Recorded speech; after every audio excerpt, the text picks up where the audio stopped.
Howdy, everybody. Thanks for coming in. You guys enjoyed the pizza. I'm going to be giving a little overview of kind of where our iOS app efforts are at. I think everyone here has either been directly or somewhat directly involved with the projects. You kind of know some of this, but I just want to try to pull the whole story together, talk about kind of what we have been doing, what we're planning to do, why we're doing it, who we're doing it for. I oversold it a little bit in the media invite, I'm going to admit that, but I wanted you to be interested and excited and to learn and talk and such. So, why 5.0? It's really the second or third version of the app. This presentation is not about why it's called 5.0, but it's something Monty has mentioned a couple of times, and I think it's funny.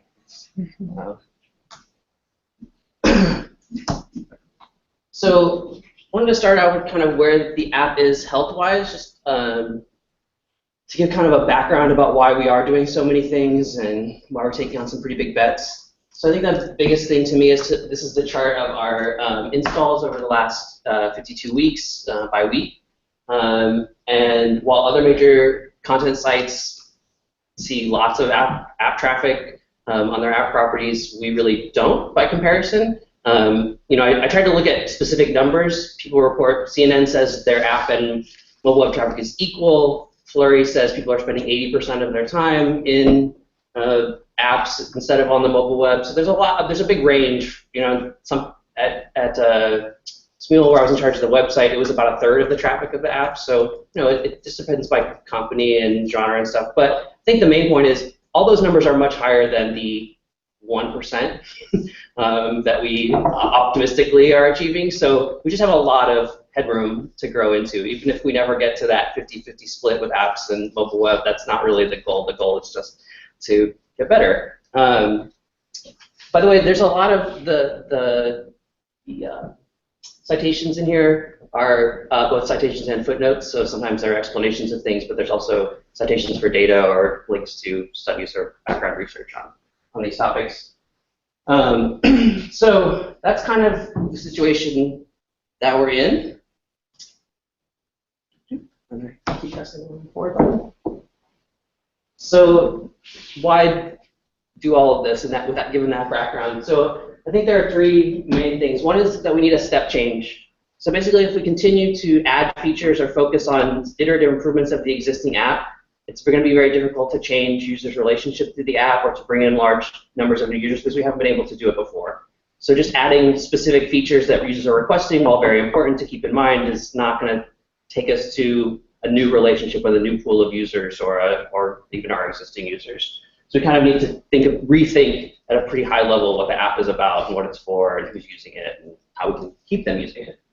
Timing-wise, I think it's also really good in that the team has existed for a while. It's kind of trickled in new people over the last 9 months, a year, but we kind of now have a full team. On the design side, I wish we had a full team, but I think between Mirzar and Katie, we kind of have the equivalent of almost a full-time person. And then on the engineering side, we're pretty staffed up, and people are kind of rolling along, and I'm here now. So it's just a good time to kind of reset and do something new. It also just gives us, as the team now, a sense of ownership over the product. It's very difficult to inherit an existing product and make incremental changes and be excited about it. And since we need to do so much, I think to really take us to that next level, it would be very hard to. I know it would be hard for me if the roadmap for the next 3 months was add find in page and text size changes.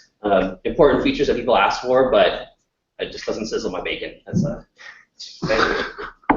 think the other thing is that there's this classic, people on TV are not going to see, but this classic thing about tech adoption life cycle that in somewhat like a trend, new tech is, there's an introductory period where early adopters get on board, there's a big growth trend where the mass market adopts it, and then you get into a maturity or decline phase. And I think if you look at our download numbers, we're definitely in that maturity decline phase. I think the app came out 2 or 3 years ago, it got a lot better, there was some growth when the native app came out as a replacement for the PhoneGap app, but now it's kind of stagnated into this flat level. And to break out of that, we really need to go back to the beginning of the cycle, or at least try to. And last but not least, we're in a really good position within the foundation to take on some risk. I think there's some links here to decks that Toby put together for a quarterly review and for some of the strategy stuff, and we are a slow-growing product in a fast-growing market, which in the classic portfolio management MBA style is basically a question mark, which means there is no obvious strategy. You don't just invest in incremental improvements. You don't necessarily throw it out the window. You have to try stuff, basically, and there's no straightforward answer to the situation that we're in. There's no reason we shouldn't be growing as fast as the market, for example. And also, it's a risk and iterative improvements in software development, so doing things slowly and releasing lots of versions over a year, say, are about de-risking things, right? So you do that because you want each change to not risk the existing user pool, the existing relationship people have with the brand.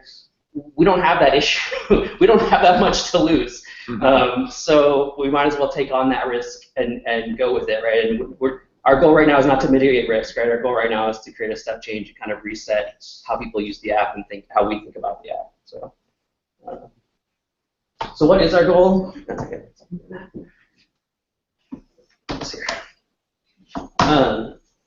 So we have one goal for this quarter, which is to release version 5 of the app, even though it's technically not version 5 of the app. And we have one measure of whether we've succeeded at doing that besides actually releasing it, and that's to increase our 7-day retention to 15%.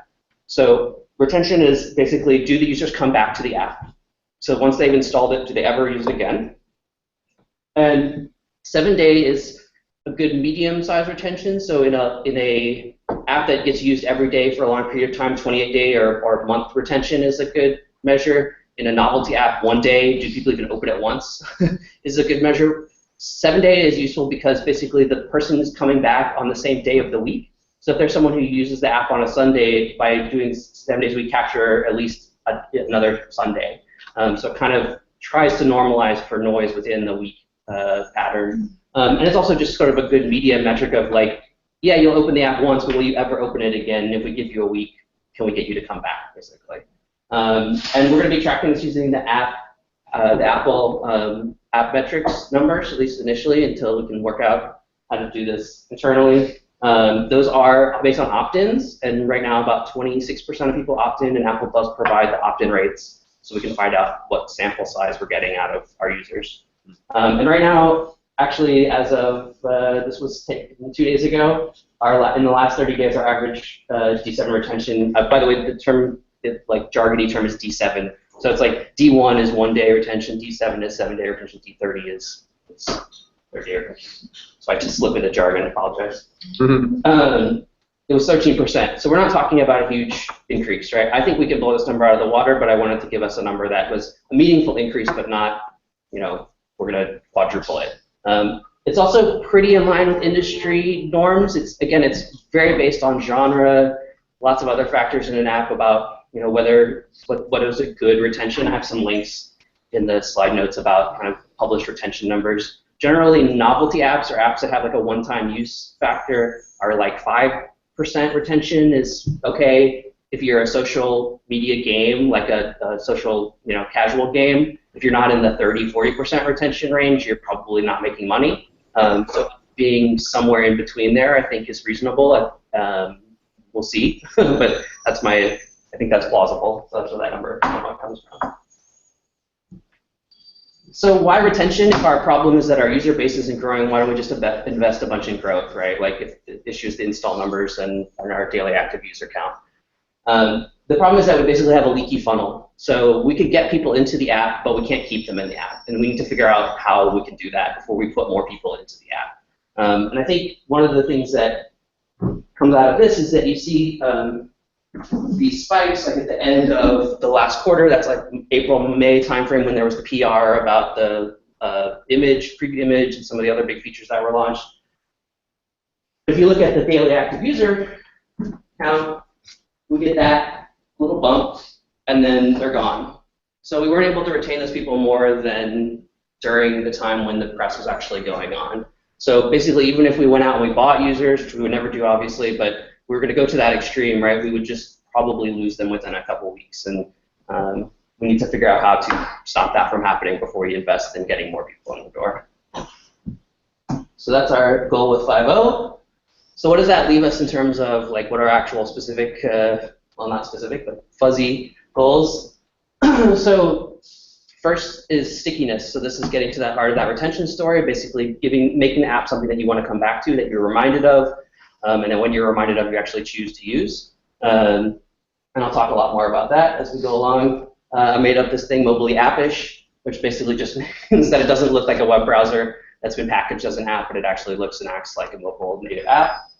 Responsive. So one of the main reasons that people use a native app over a browser experience is because it's faster, mainly in terms of UI responsiveness. So even if things take a little while to load, if they feel like the UI is keeping up with them, especially on iOS, Apple puts a lot of effort into painting the pixels to the screen as quickly as possible. And so people expect that basically out of apps. Polished and on brand. So again, there's a lot of evidence around, sort of the design quality on iOS matters a lot more. One stat that is that 42% of people say they won't use an app a second time if they think it looks ugly or if they don't like the user design. That's a pretty significant number of people to lose on the first day. I don't think our current app is ugly. I just think it's a little bit dated and it needs a little bit of polish and emphasis on the visual design. And on brand, so making our app look like the rest of our properties, at least in terms of icon forms and logos and those kinds of things, even if not in terms of exact user experience, triggers, and flows and stuff. Privacy friendly, obviously this is important for us. Value-wise, it's actually really also important for users. So John liked to poke a hole in this stat because it is a little bit misleading, but I'm going to pull it up because it's cool. 54% of users said they have either not downloaded an app or deleted an app because of privacy concerns with that app. So, if they have 100 apps, it's not like they're deleting 52% of their apps, but there's a good chunk of people that do think about this and make decisions about what apps to use or not use based on it. And since it is in line with our values, it's something that we want to really not just do good at internally with the app, but also upfront to users and tell them, hey, we are respecting your privacy and help us make the app better by giving us data or don't, but being clear about what we're doing. Featureable. So what I mean by this is that it's of the quality that it could be featured by Apple. The goal with this quarter is not to get it featured by Apple, right? That takes a lot of, getting the right contacts at Apple, doing a lot of polish that gets, follows their design standards exactly. I think the Android team has spent at least a couple sprints worth of effort on getting Google's feedback and modifying it so that it could be featured.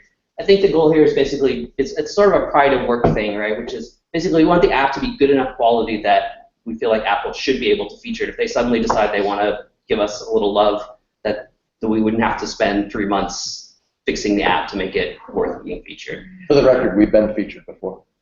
There you go. It's like, I think it's doable. I do think it's doable. I guess to me this is just a quality bar standard, like rather than a marketing goal. Well engineered, so again, crashes, speed, and responsiveness of the app are a big decision point for people, whether they will continue to use an app.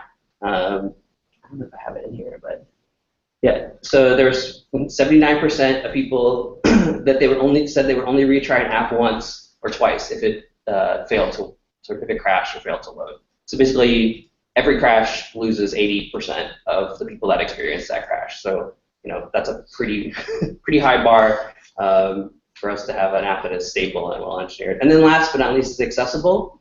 So this kind of encompasses multilingual support, but also disability accessibility. iOS way over indexes for disabled users. Apple puts a lot of effort and time into making features for disabled communities. I think it's something that's both within our values, but also it's a kind of a target market that only we as a team can go after. It's not something the website can focus on really, at least not in any aggressive way. And it's the audience is more on the iOS side than on the Android side. And these are somewhat in order of priority, but negotiable. So who is this app for, and who's it not for? So who's it for? We'll start with that. So basically, the board, educated adults, retirees, commuters, night readers of nonfiction, college students, grad students, a category I like to call readers, which is just nice because it aligns with our team name. So basically, this is people who will read nonfiction, and we're not going to convince anyone to suddenly start reading long-form encyclopedia articles if it's not something they're already predisposed to from education level, from personal experience. They understand the value of it and value it themselves personally. It also aligns somewhat with the iOS user base in that they tend to be more educated, a little bit older audience, at least on the phones and tablets. So it kind of is a good way to describe who we're going after. And I definitely don't want to lose sight of the fact that the foundation and the movement is for everybody, but we're a small team within that. We don't have to address the whole world, right? Just iOS users who we think we can get to come back. The retention thing. So there are category people that I would call app lovers. So basically there are people who that's how they prefer to interact with their phones, is through apps, through native apps. And if you give them even a moderately good experience, they will choose that as their way of consumption. This tends to be younger people. I have a link in here to a nice study that's about who are these people. But I think that's who we're kind of going after. We're not going to try to convince anyone that if you don't have any apps installed, suddenly this is the one app that you should install. People with 3D touch iOS devices. So Apple introduced the 3D touch technology in the recent revision of the phones. It's basically a secondary gesture where you can push harder into the screen and use it to do all kinds of navigational things. This isn't really so much about trying to cater to the latest and greatest, although there's a little element of that in terms of the featureability aspect of it. It's really about we want to do link preview, and the OS is providing us a way to do link preview on devices that are going to be around for 2 or 3 years.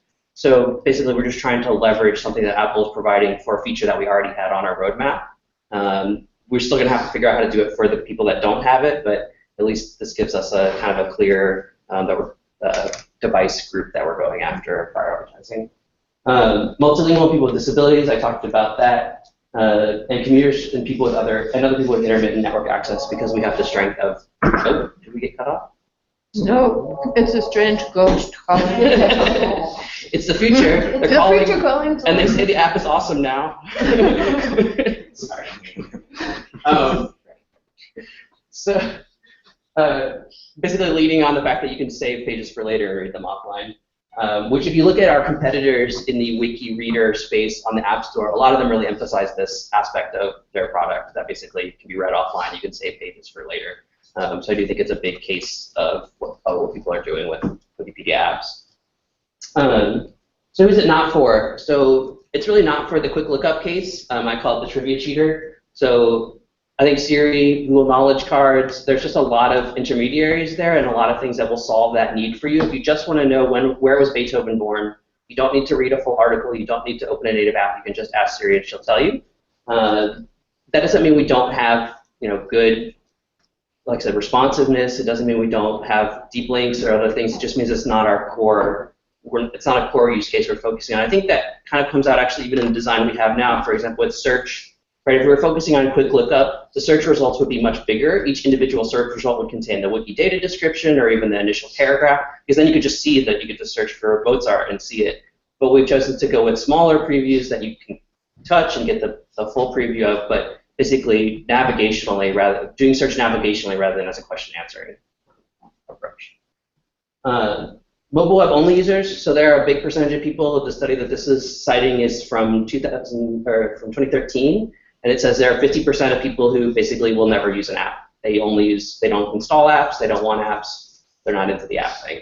And that's fine, because if there are millions of other iOS users, we have, like I said, we only have a few 100,000 installs a month, and we have or 3 million installs a month. So we have a lot of people that we can still reach, even without convincing people they should suddenly start using apps. We're going to drop support for iOS 7 and earlier. This is less than 10% of the currently used devices. This just buys us a lot of runway to do new features rather than focus on backwards compatibility. And there's a lot of big technical work that would have to go into supporting 7 for a lot of these features. Power editors, we're not going to be adding any new features for editors. There's still going to be the basic editing interface that we have in the current production app, but we're not adding any new exciting things for editors. And last but not least, the Global South. So I linked here to what's the company name, John? Kantar. Kantar. They have a nice little website where it's like a map, and you can click on a country and it shows you the distribution of various OSs in different countries. There's no like global south button, which so I didn't go through and calculate all of them, but the range is like from 10% in Brazil iOS apps to 20% in China. So there's just not a lot of iOS app usage in those countries, and we really have a target-rich environment that's much closer to home that we have a much more user empathy for this team to focus on. And I think, again, that doesn't mean this organization or even the reading team isn't focused on the global south, but us as an iOS team, it's not something that we need to focus on or worry about. Okay, so I'm going to pause for a second, because I feel like maybe somebody has something they want to say. Anyone? Questions before I go on, actually? I was going to power through. I have a question, but I want to see if you answer it in the next slide. Okay. Okay, I'm gonna go on then. So let's start talking about the actual features and stories that we are focused on to deliver an awesome app for this group of people. So one thing that's kind of a cross-app thing, I'm going to go into some specific stories, but I wanted to start with a couple of things that are sort of global across the whole app experience. So one is tab navigation. So we're moving from the hamburger menu, the W menu in the upper left corner that has basically all the main functions in it, to a tab-based system where there are between 3 and 5 tabs, depending on what we end up with at the bottom. And there's a lot of good reasons for this. This is a pattern that you see a lot in iOS, and there's actually a lot of, that's not just a trend thing, it's also like a data-driven thing. There's a lot of studies around that engagement with features is much higher when you have this than when you have the hamburger menu. Common features and stories are one touch away, so basically if you want to come back to your saved pages, there's a button right there that does it, rather than you clicking once for the menu and then clicking once for the saved pages. And every time you reduce taps, you get more engagement, basically.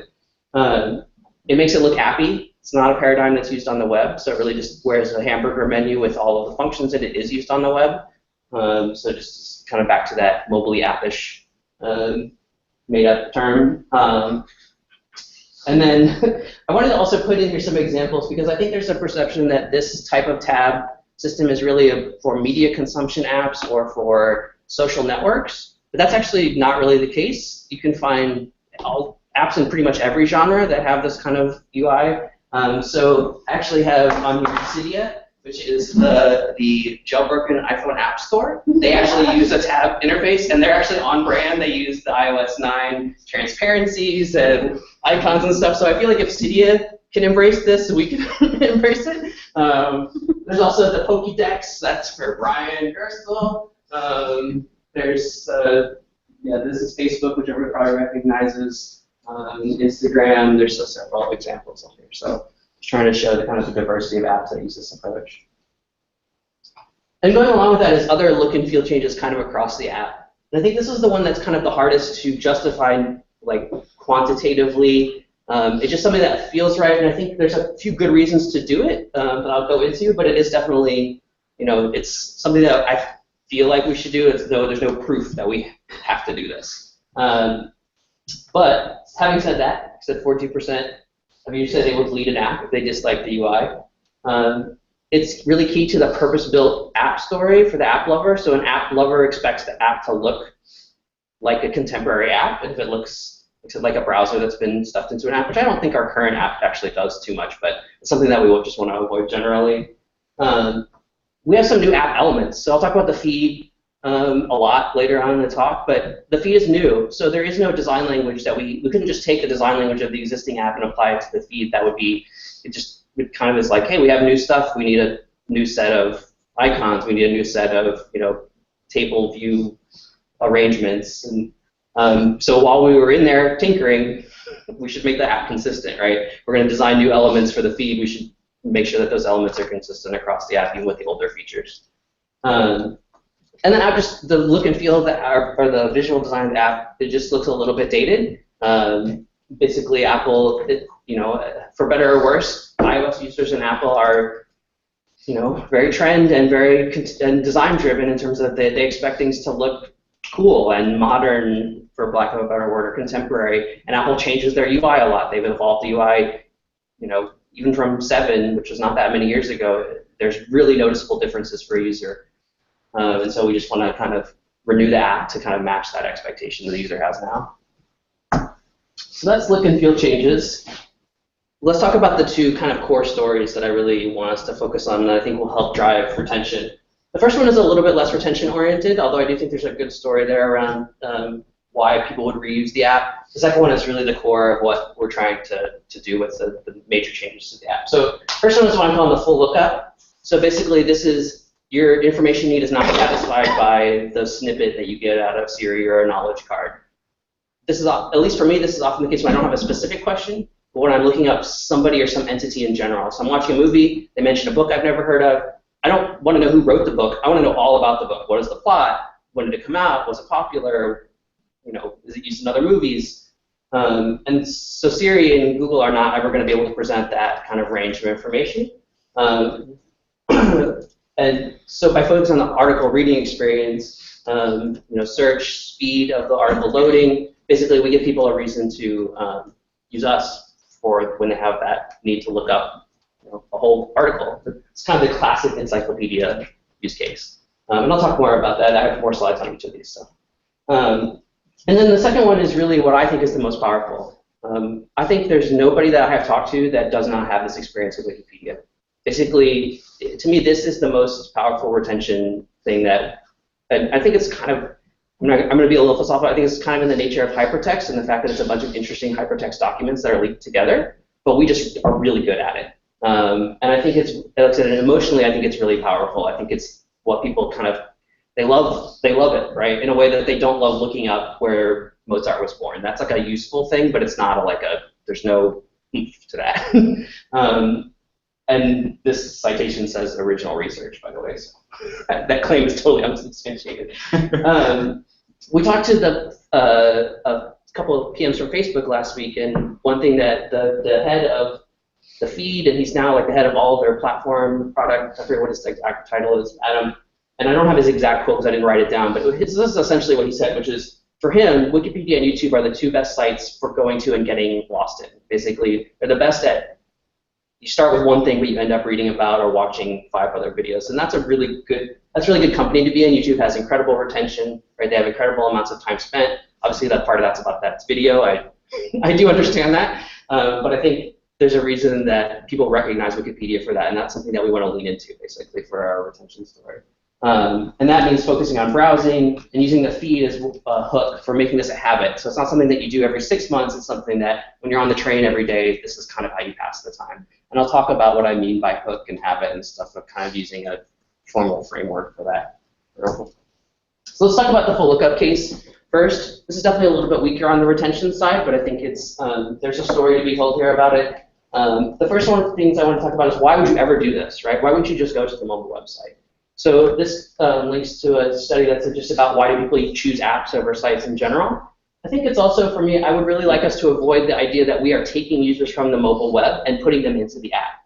There's no reason to do that, and I actually don't think there's that much evidence that that's what's going to happen. I just think there are people who will not use us at all unless we have a good acquisition, or they'll use Wikipanion, or they'll use WikiWan, right? And we don't need to take users from mobile web in order to grow our user base. I think there's plenty of users out there for everyone, and they have different needs and different expectations. And I think the main thing to me with this is basically having it be an app that's purpose designed for reading Wikipedia.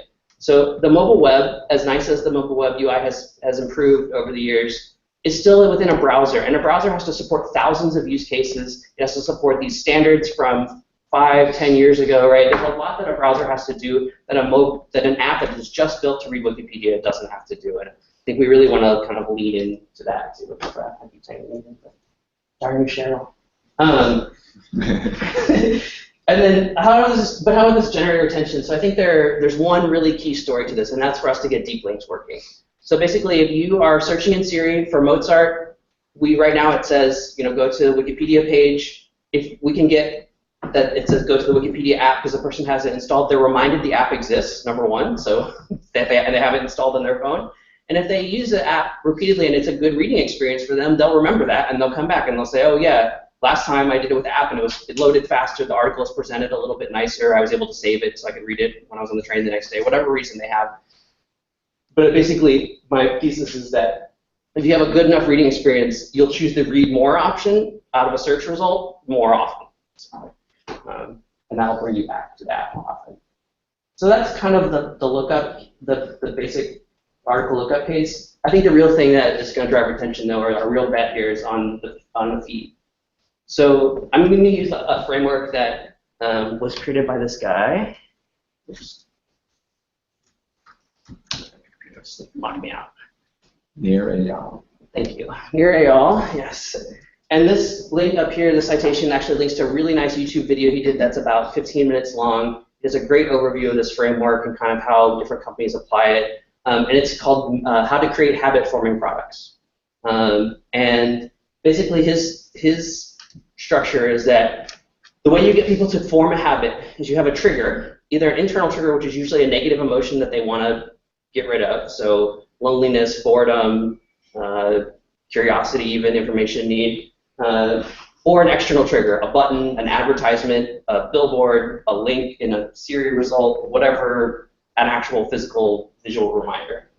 So our two, and then I should finish the framework first. So then you perform, the trigger reminds you to perform an action. And it's really important that the action be a physical action, that you do something.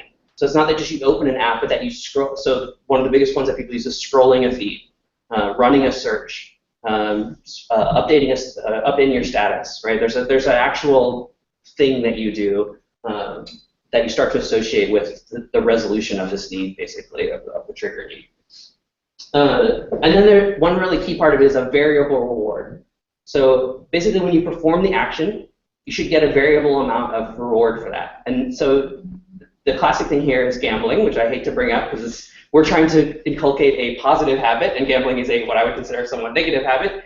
But it's a really clear example. So pulling the lever on the slot machine is the physical action, and then you either get nothing or you get the jackpot, right? But it changes every time, and that variability is what kind of part of what draws you back to doing the action. So for us, that's the TIL moment, finding something interesting and cool that you didn't know before.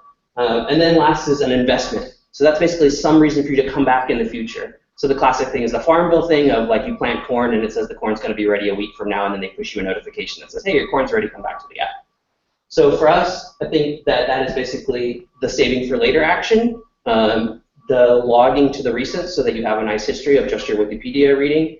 And I think one of the really big things that I found qualitatively using the alpha is feeding the feed, basically. So by reading things, when I go back to the feed, now the feed has stuff related to what I just read, and it's like that WikiWander loop of like, oh, I read about women in medicine, and then the next article that it presented me was this old ancient Chinese medicine text that was written by a woman, and that was just really interesting, right? And so it's kind of like you get into this thing of like, oh, by reading something now, I'm setting myself up in the future to have something interesting presented to me.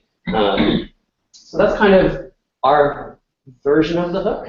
We'll see if it works. So what's in the feed right now in the alpha? So right now we have related, so that's based on article saving and reading. We have some up to today content is in progress of being added. I think we have to figure out what elements of today really work and how we design that, and that's kind of in the design process right now. Nearby is in there, and random. So that's what we have now. Well, hopefully you'll find that TIL moment in one of those things. And these are screenshots, by the way, of the feed. And then in the future, what can we do with the feed? The thing as a product manager about feeds is that they're awesome not just for retention, but they're really good because they're flexible. So we don't have to redesign a static page every time we want to add a new piece of content. We just put a new type of card in the feed and see whether people interact with it. So it makes testing and prototyping and also just A/B testing new types of content a lot easier. So to be able to do that, we need to track views and engagement. So what kind of content is driving people to use the feed? What do they click through on? What do they save on? I think there's a lot of A/B testing that we can do with UI elements. So the actual size of the card, where the card actions are. So there's a save button right on the card, right? Is it on the left, the right, or at the top, or is it under a menu? There's a lot of things that we can try. And I think one thing that Nearjar originally mocked up that I really like is a 2D feed that we should try. So that's like swiping, basically having categories be left-right swipe, and then moving between the categories be vertical swipe. That does diminish the amount of possible engagement with the other recommendations, like the second and third one, because you have to swipe now instead of just seeing them as they scroll past. It looks cool, and it's a way to kind of condense the feed a little bit. So there's just a lot that we can try in terms of iteratively improving the UI. one other tempting thing would be to do A/B testing of the actual content. And I would like to propose that we avoid that, actually. And because I think there are so many variables in play here that this is an ideal situation for machine learning. Basically, rather than us trying to guess, here's 5 variations of the feed and the ordering of the feed and covering every possible case of when you have stuff nearby and when you don't, like, we need to do that for the first version, right? We need to duct tape a version together, see whether people will use this, whether it drives retention. But in the long run, we should let the machines tell us what are people interested in and then try to put as much of that content in the thing. And I actually think there's an interesting case to be made, and this is kind of a separate discussion, but for a localized machine learning. So normally the way you would do this in a feed system is you'd have a centralized machine learning system that learns from other users. So I'm like John, so it's going to recommend things to me like what John likes, right? That's really nice because it basically bootstraps you into the system. You don't have to have your own history and build up. But it then means that we have to centrally collect and maintain a set of what does John read, what does he like, which I just think is going to be kind of a... Emails from last week aside, I always thought this was going to be kind of an issue. And machine learning algorithms are not large. They can run locally on a phone. There's no reason that they can't. And my app, word map that's in the App Store, has a machine learning component to it, and it's not a particularly big app, and it doesn't run slow or anything. So there are ways to do this locally, I think, on device. That is a cool idea. And there's lots of other content sources we can put in. There's some more stuff from today. There's wiki quotes, like that you read an article about George Washington. Here's the best George Washington quote from WikiQuote. There's just a ton of things. I think we can really open this up both for the community to help us with the curation and suggestions about types of content, but also I think we could sit and this group alone could probably brainstorm 20, 30 good things to potentially put into the feed. So I think we just have a lot of, I'm hoping the feed works because I think there's a lot of potential, if you can tell. Can I just say one? Yeah.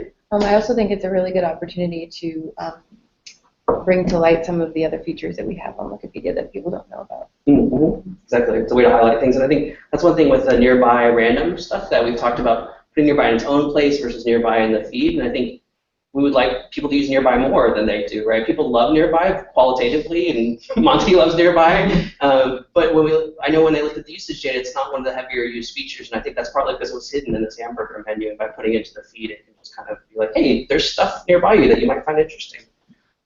So yeah, there's a lot of stuff. So this begs the question of notifications, and Lila is somewhere having a Twitch attack right now for reasons she doesn't know. So obviously notifications are an amazing trigger, right? It's in terms of going back to that hook process that I was talking about, putting someone in front of somebody's face that says, hey, don't you want to read this article on the home screen of their phone is obviously an amazing external trigger to remind them that the app exists and that they should come back and continue the loop. But there's a lot of complications to notifications, and I think we're taking on enough as it is, and we should kind of make sure that we do all of this well, or as much as we can well, and then move on to notifications. I think there's also a lot of open questions around notifications. What kind of notifications do we actually want to send people? How do we throttle them so we're not notifying them every 5 minutes when somebody updates a period at the end of an article they're watching? Right? There's just a lot of questions. I think also one thing from the editing side is if you're doing watching on editing, you immediately want to edit or revert or do other editing actions that really just aren't well supported in the app. So there's a whole question of, can we do reader notifications? What are those like? If we have reader notifications on editor notifications, is that going to be problematic? So I do think there's a lot of awesome stuff we can do. And this is my pitch for generative research for next quarter with the design research team, since I know Daisy, have you guys talked about, hey, it would be nice if we could help earlier on, would be what kind of notifications would people want out of Wikipedia, which ones would annoy them, which, you know, and like, so we don't have to solve that right now, and I guess a lot of other stuff going on, but I think this is one area where it'd be great to talk to people first before we build out some big system. We don't have a lot of asks for design research, so that should be fine. Yeah, exactly. Yeah, this is the last meeting. The last 3 hours since they've been in meetings and reading stuff. Anyway, and I think that one thing really here is this has to be more, we have to be more careful about notifications because a feed that no one uses is not going to turn anyone off, right? I mean, maybe there's some people within the movement that will not like the feed because they associate it with web properties that they don't like or have feelings about, but I think that... But I think that notifications are something that really can actively turn a user off. It can do as much damage as it can do good. So there we really have, like, if no one uses the feed, we'll just take it out, right? We'll go back to the today page. If we put in notifications and we turn off everyone, that's it's much more of a big deal. So I want us to be more careful about notifications in general. Opt-in. Opt-in, yeah, exactly. It's all opt-in, but which ones they opt into? Right. So this leaves me with a little bit of batteries not included. So I talked about some really big things that we're trying to do with the app. What are we not trying to do with the app? So we're not adding any new editing features, at least not anytime in the next couple of quarters. We're not focusing on sharing. So the sharing is about growth and virality of an app, and that's, again, we need to fix our leaky funnel before we try to pull a bunch more people into our app. And we are going to put, I think, a donation link into the app. There's a thread that's been going on that Adam has been helping with, just about putting a link that says donate to Wikipedia, just opens in a web browser, so at least we can drive some revenue traffic through it. But we're not going to put in in-app purchase type donations or really emphasize it or put in central notice banners or anything kind of features specifically for fundraising. Is Apple okay with that? Because it says in their guidelines. Yeah, so for nonprofits, you're allowed to fundraise as long as you push people to SMS or WebView or Safari. Oh, nice. You're just not allowed to do it through the in-app purchase mechanism, which adds friction. Obviously, it's not great, but. And then there are some some requests that have been piling up that actually fit in with these stories, so that I would like for us to get into those. Like I said, I don't want us to focus on just what people are asking for, because I think we really need that next level up kind of approach right now. But I do think that there are things that, like night inverted color mode, right, is a nice way to, a lot of people like reading articles, long articles that way, and if we're really going to build the best Wikipedia article reader, that's a feature that we probably need to get to. Find on page is huge. Yeah, exactly. Find on page is huge. So I do think, like I said, there's some stuff that we're leaving out that I would really like to get to, and we're leaving it out not because it doesn't fit our story, but just because there's only so much that we can get to, and we're trying to focus on the high order bits right now. So timelines, kind of phases of release. A lot of people have seen the Google Doc that has this in it, and this is just kind of a visual summary presentation of that. If you're interested in more details, that is linked to at the end of this deck. But basically, we want to have two phases. So we kind of have a developer alpha right now where we are pushing builds to people. That's actually been really cool to see, especially in the last couple of weeks, as the app is being really updated pretty drastically, and to see those changes going in on a rolling basis is really nice. But at some point, we need to tell people, we need to send an email out and say, hey, if you're in the WMF and you want to participate, we can send up to, we can add you to the account and get your feedback about it, or just show people physically, on a phone, and also give stuff that you guys can start to ask people about the app. I know Daisy has a really nice long protocol that she would like to actually get started, maybe using on, so she needs to be able to show the app to people, and I think we need to get to it. We need to have like a milestone where we say, okay, the app is ready to do that, it's stable enough, and we're not going to be making any more major changes. And then the main features for that we were focused on are the feed. So basically getting the feed functional and the basic design of the feed. I think we're really close on that. There's some feed updating logic that Corey is working on that's the last kind of big undertaking in that area. And the article viewer, so that's mostly complete, I think. There's just some secondary functionality that needs to be figured out and design tweaking, I think. And then just the new app flows so that that you can get to search, that you can get to save pages, and that save pages basically work. And, I think most of that is pretty much complete.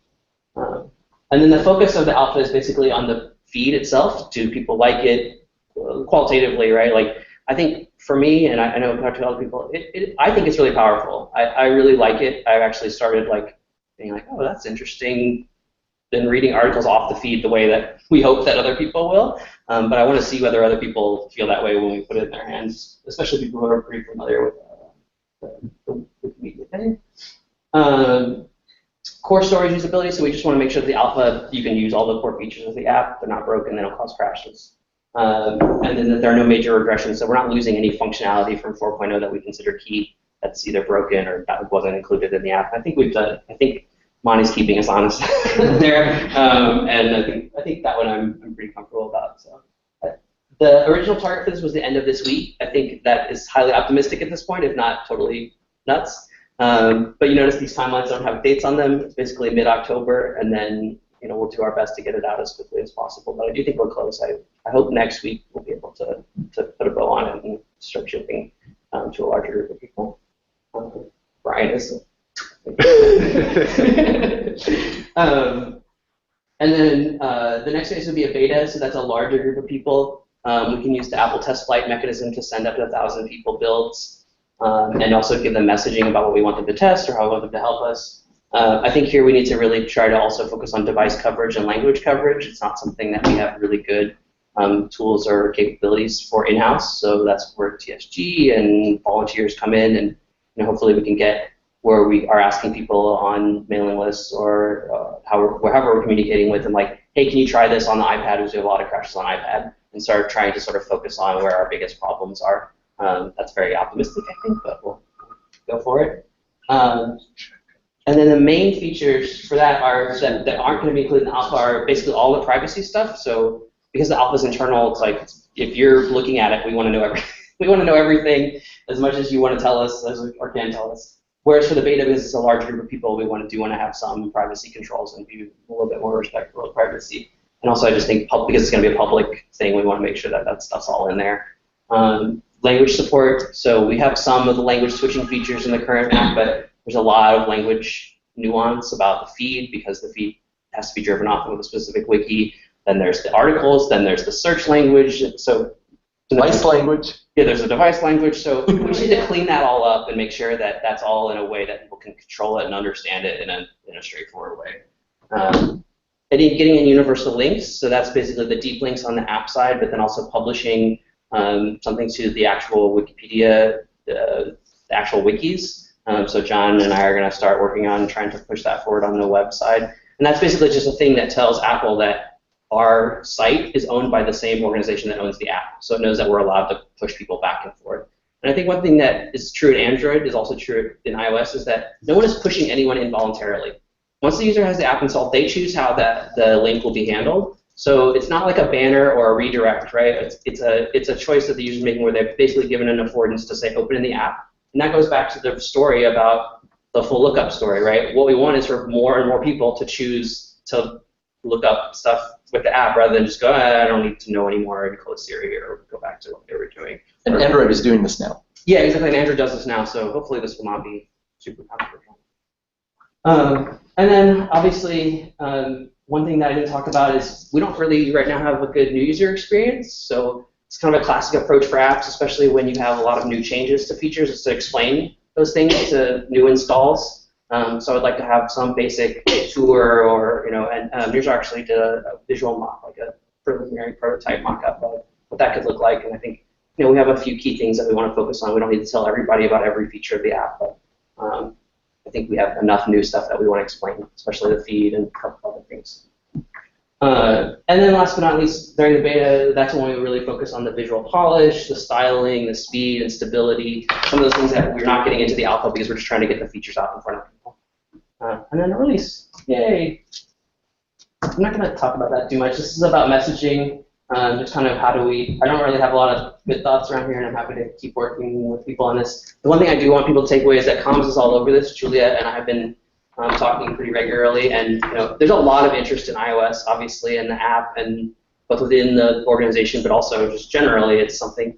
Tech press loves iOS, tech press loves Wikipedia, so we are right at that intersection. And I think we can really get a lot of attention if we do this well. So I just want to throw that out there as well. And then one thing that's really cool is that we are actually, John and I are interviewing this person this afternoon, or a candidate this afternoon for audience development. Am I out of time? So, okay, I'm off 5 minutes. Okay, cool. I'm almost. I got like one more slide. So, for audience development, so hopefully we can have someone help us with like the iTunes presentation and kind of getting those kind of marketing collateral to be able to just really telling our story well. And then the last but not least is now the App Store supports video. We have an in-house video guy. He's actually really interested in helping us. Mirza actually volunteered to make the video, and I was like, no, there's a professional who's going to help us. So, that's Victor, and he and I are going to talk, I think, 2 weeks from now, because he's working on another project right now, but just kind of get him into like a 30-second demo that just shows the feed, talks about some of these things that we're talking about here. Mirza's professional. That's true.